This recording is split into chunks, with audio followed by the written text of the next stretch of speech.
Our son's tutor left a note saying, "Look at the files on his school-issued laptop. I saw something I can't unsee. I'm resigning tomorrow."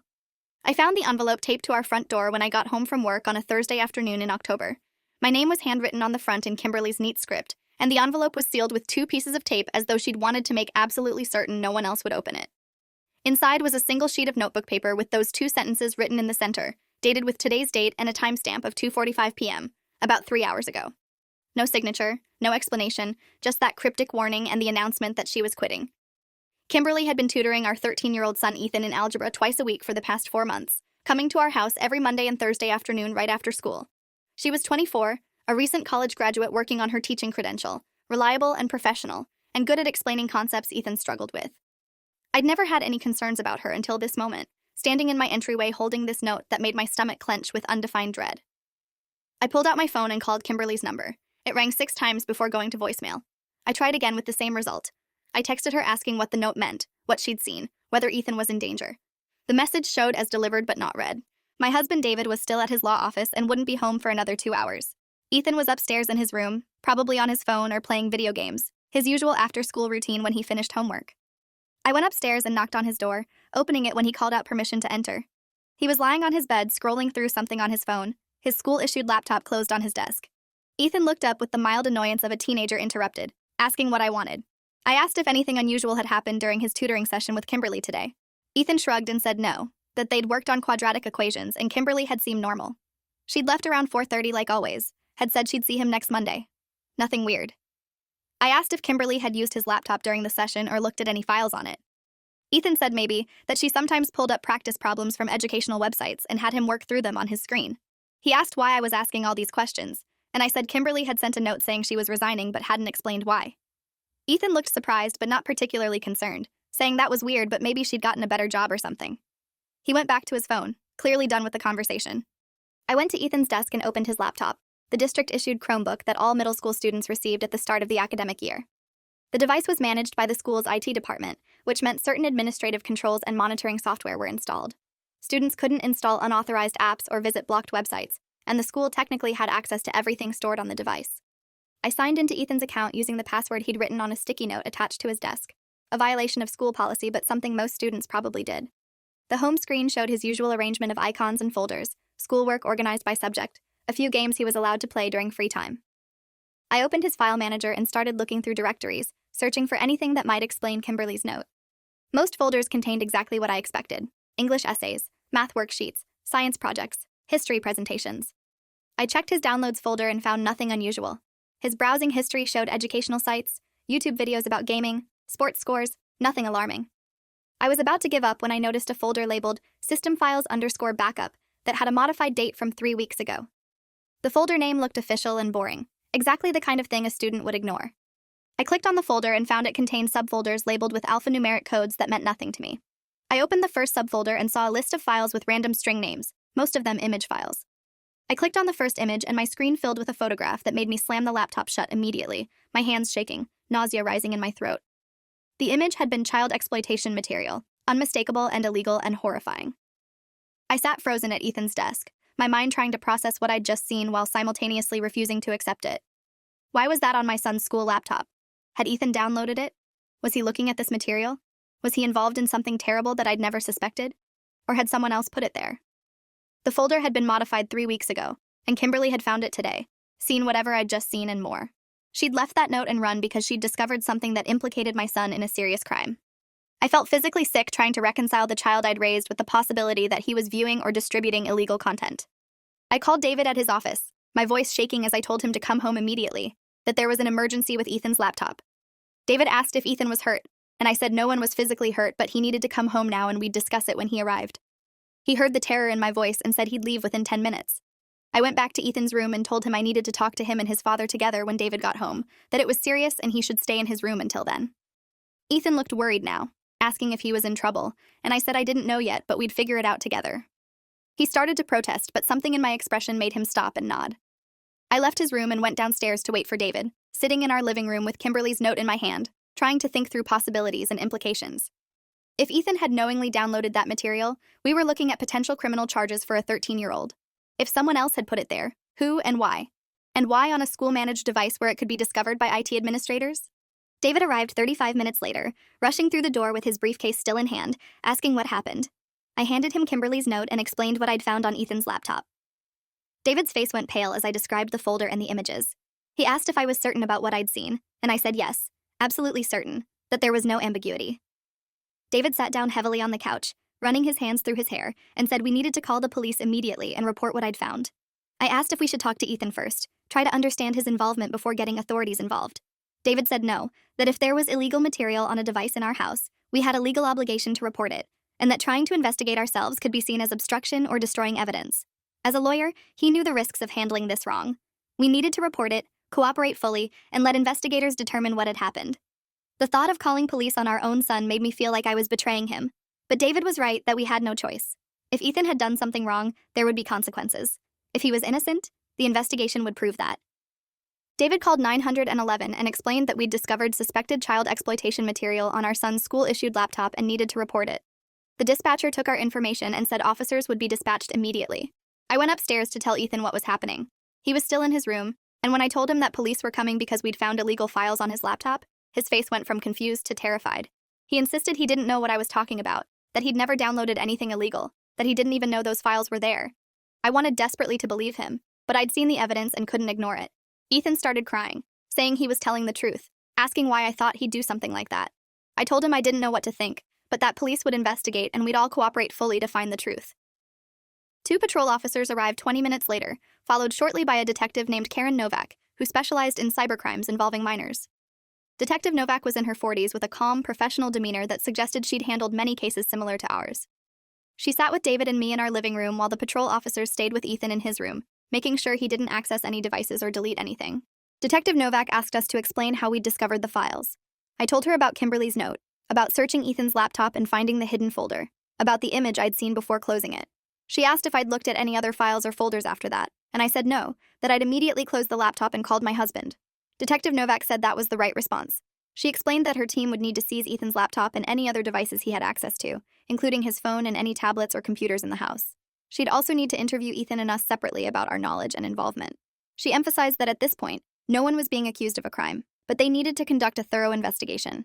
I asked what would happen to Ethan, and Detective Novak said that depended entirely on what the investigation revealed.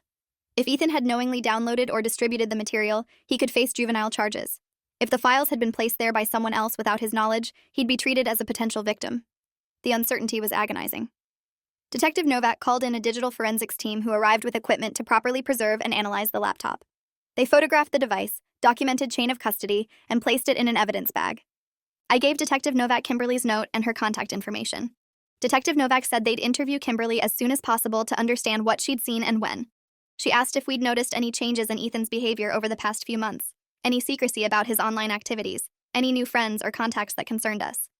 I said no, that Ethan had seemed completely normal, doing well in school, hanging out with the same group of friends he'd had for years. Nothing had raised any red flags until today.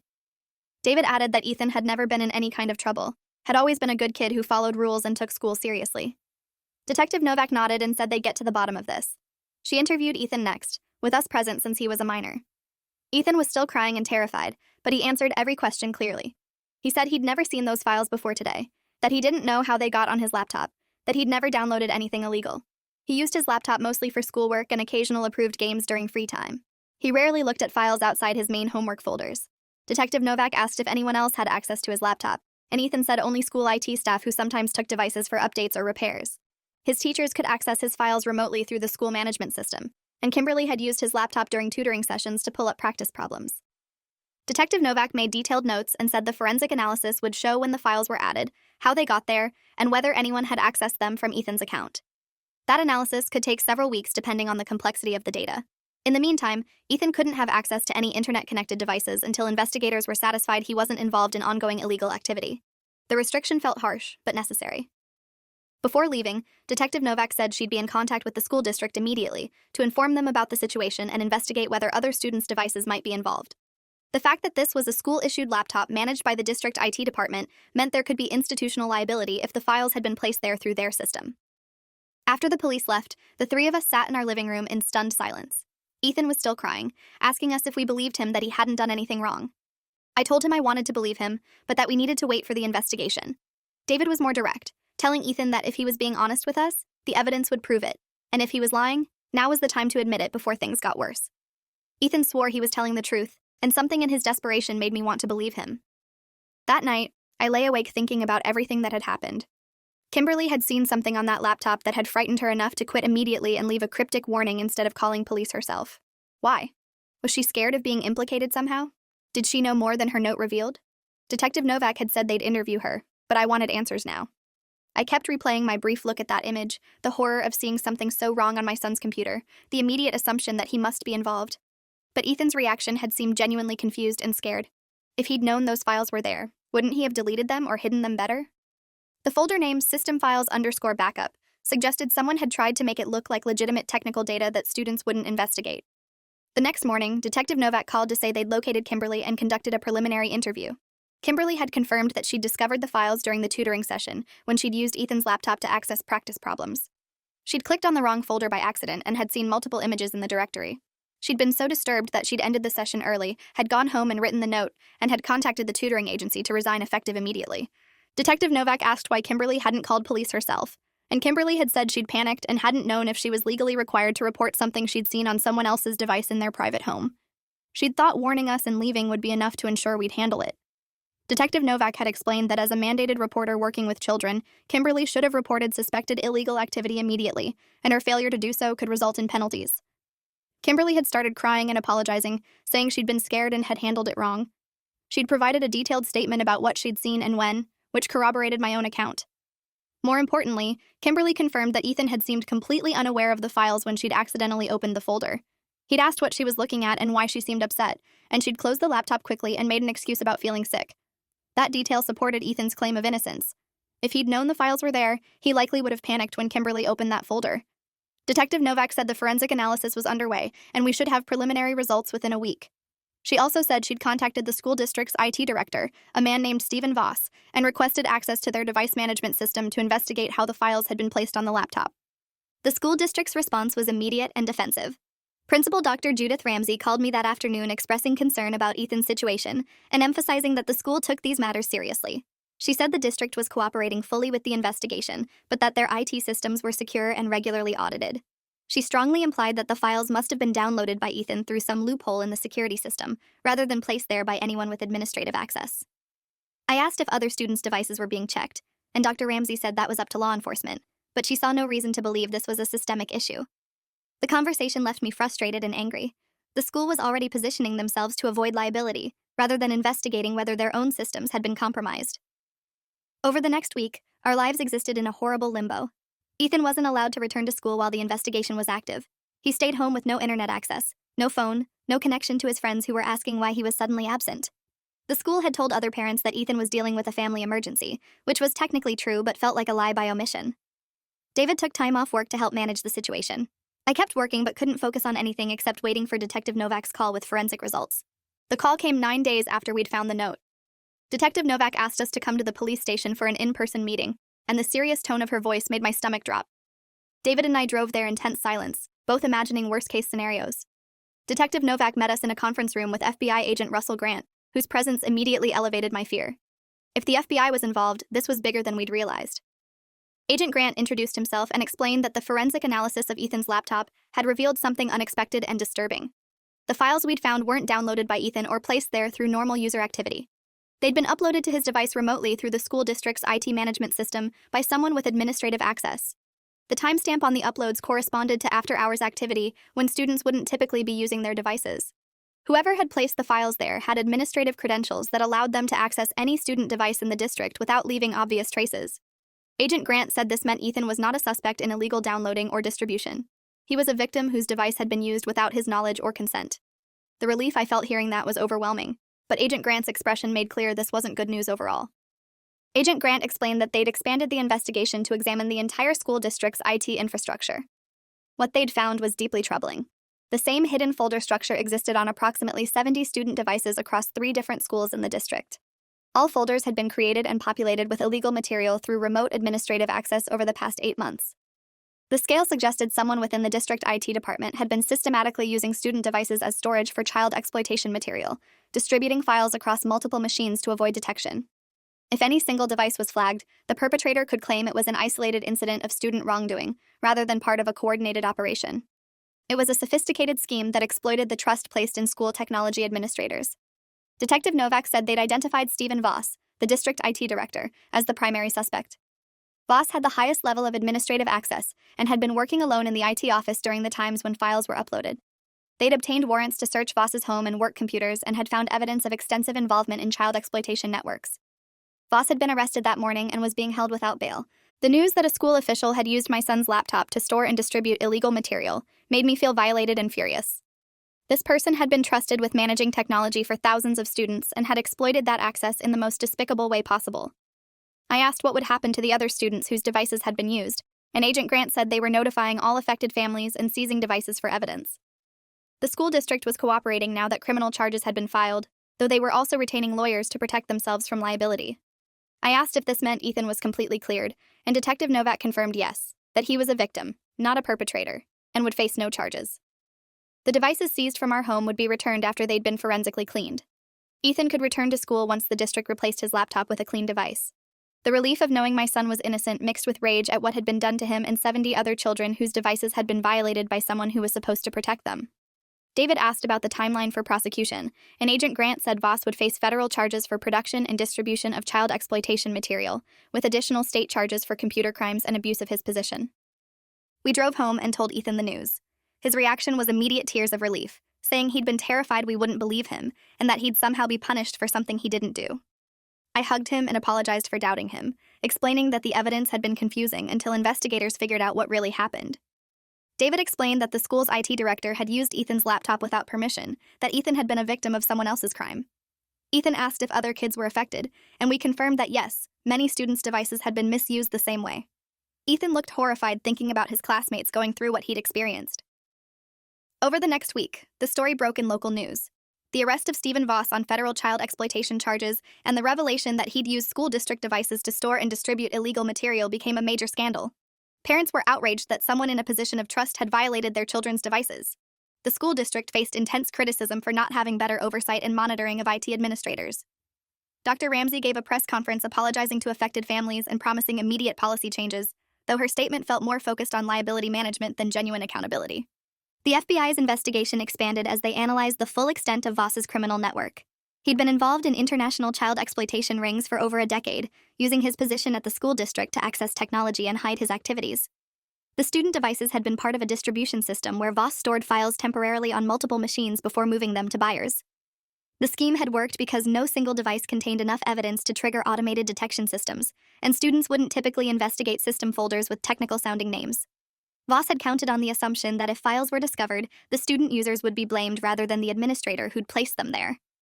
That calculation had worked until Kimberly had accidentally found the files on Ethan's laptop and left a note rather than staying silent. Agent Grant said Kimberly's note, despite her failure to report directly to authorities, had ultimately exposed a massive criminal operation that might have continued for years otherwise. The forensic analysis revealed that Voss had victimized over 200 children through various means, including the school device scheme, hidden cameras in school facilities, and online grooming of students. The scope of his crimes was staggering and devastating. The criminal case against Voss moved forward quickly. He attempted to negotiate a plea deal, but prosecutors refused anything less than maximum sentences on all counts. The evidence was overwhelming and clearly documented. The trial was scheduled for 6 months after his arrest. During that time, affected families organized support groups and advocacy efforts. I joined a coalition of parents pushing for stronger oversight of school technology administrators and mandatory reporting requirements for anyone who discovered potential exploitation material on school devices. The coalition grew to include families from other districts where similar schemes had been uncovered after Voss's arrest, triggered nationwide attention to the vulnerability of school-managed technology. We testified at state legislative hearings about the need for better protections and accountability. I shared Ethan's story publicly, with his permission, describing how a trusted school official had violated our son's device and how we'd almost blamed Ethan for crimes he didn't commit. The testimony helped pass legislation requiring regular audits of school IT systems, background checks for technology administrators, and automatic reporting systems when suspicious files were detected on student devices. Kimberly reached out to me 3 months after leaving her note. She called my cell phone and asked if we could meet for coffee. I agreed, curious about what she wanted to say. We met at a cafe near our house, and Kimberly looked exhausted and guilty. She apologized for not handling the situation better, for leaving a cryptic note instead of calling police immediately, for putting that responsibility on us. I told her I appreciated the apology, but that ultimately her note had led to exposing Voss's crimes and protecting many children. If she'd stayed silent completely, the exploitation could have continued indefinitely. Kimberly said she'd been struggling with guilt about her initial panic and flight, that she'd thought about the situation constantly, and wondered if she'd done more harm than good by not reporting directly. I explained that Agent Grant had said her note had been the catalyst for the entire investigation, that without it we might never have looked at that laptop, and Voss might never have been caught. Kimberly cried and said she'd been terrified of being blamed or implicated, that she'd never encountered anything so disturbing before and had frozen up.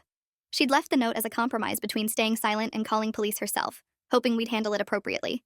She had, just not in the most direct way. Kimberly told me she'd quit tutoring entirely and was reconsidering her plans to become a teacher. The experience had traumatized her and made her question whether she could handle the responsibilities of mandatory reporting and child protection. I understood her struggle but encouraged her not to give up on teaching if it was truly her passion. What she'd done, despite the imperfect way she'd done it, had ultimately protected children. That made her exactly the kind of person who should be working with young people. Kimberly said she'd think about it but needed time to process everything. We parted on good terms, and I felt grateful she'd reached out. The trial began 6 months after Voss's arrest and lasted 3 weeks. The prosecution presented overwhelming evidence from forensic analysis of Voss's devices and the school district's IT systems. They showed how he'd systematically exploited his administrative access, proved his involvement in international exploitation networks, and demonstrated the harm caused to hundreds of victims. Expert witnesses explained the technical aspects of how Voss had hidden files on student devices. Multiple affected students and families testified about the impact of discovering their devices had been violated. I testified about finding the files on Ethan's laptop and the initial assumption that our son must be responsible. The defense tried to suggest that other IT staff could have accessed the system, or that Voss's accounts had been hacked by outsiders, but the evidence didn't support those theories. The jury deliberated for 8 hours before returning guilty verdicts on all counts. Voss showed no emotion as the verdicts were read, sitting expressionless at the defense table while his attorneys immediately began planning appeals. Sentencing was scheduled for 2 months later. During that time, victim impact statements poured in from families describing the trauma of discovering their children's devices had been used for exploitation, the loss of trust in school systems, and the ongoing psychological effects on students who'd learned their technology had been violated by someone who was supposed to protect them. Ethan wrote his own statement describing how he'd felt when his parents found illegal material on his laptop, the terror of being suspected of crimes he didn't commit, and the relief when the truth finally emerged. He wrote about no longer trusting authority figures the same way and being hypervigilant about his privacy and online security. Dr. Nina Okapour, the therapist Ethan had started seeing after the investigation, added a professional assessment of the long-term psychological impact on child victims of these schemes. The judge listened to dozens of victim statements before addressing Voss directly at the sentencing hearing. The judge said he'd presided over many disturbing cases, but that Voss's systematic exploitation of his position of trust represented some of the worst abuse of authority he'd encountered. Voss had been given responsibility for protecting students' educational technology and had instead used that access to victimize children in ways that violated both the law and fundamental human decency. The judge sentenced Voss to 60 years in federal prison on the child exploitation charges to be served consecutively, with additional state sentences totaling 30 years for computer crimes and abuse of his official position. Voss would be 94 years old before becoming eligible for parole. The judge also ordered Voss to pay restitution to all identified victims, though no amount of money could repair the harm he'd caused. After sentencing, Agent Grant told assembled families that the investigation had led to arrests of 43 other individuals in Voss's exploitation network across 12 countries. The case had become one of the FBI's most significant prosecutions of international child exploitation in recent years. Multiple school districts had implemented new security protocols based on what the investigation had revealed about IT administrator vulnerabilities. The school district where Voss had worked faced civil lawsuits from over 60 families, alleging negligent supervision and failure to protect students. The district eventually settled all claims for an undisclosed amount that included funding for mandatory therapy services for affected students and comprehensive security upgrades to technology systems. Dr. Ramsey resigned as principal 6 months after the settlement, taking responsibility for the institutional failures that had allowed Voss to operate undetected. The new principal implemented monthly parent forums about school technology policies and student privacy protections. Ethan gradually recovered his sense of security through continued therapy, though the experience changed him in permanent ways. He became an advocate for digital privacy rights and spoke at school assemblies about the importance of questioning authority and reporting suspicious activity even when it involved trusted officials. At 15, 2 years after finding that note from Kimberly, Ethan testified before Congress alongside other young victims about the need for federal legislation protecting student technology privacy and requiring better oversight of school IT systems. His testimony helped pass the Student Digital Safety Act, which mandated regular independent audits of school technology systems and created federal criminal penalties for officials who exploited access to student devices. Watching my son transform his trauma into advocacy was both heartbreaking and inspiring. Voss had tried to use Ethan as an unwitting accomplice to crime and had nearly succeeded in making us blame our own child for his actions. Instead, Ethan had become someone who fought to protect other students from similar exploitation. Kimberly eventually returned to teaching after taking a year off. She sent me a card saying she'd decided that running away from difficult things wasn't the answer, that she wanted to be a teacher who would protect students even when it was uncomfortable or scary.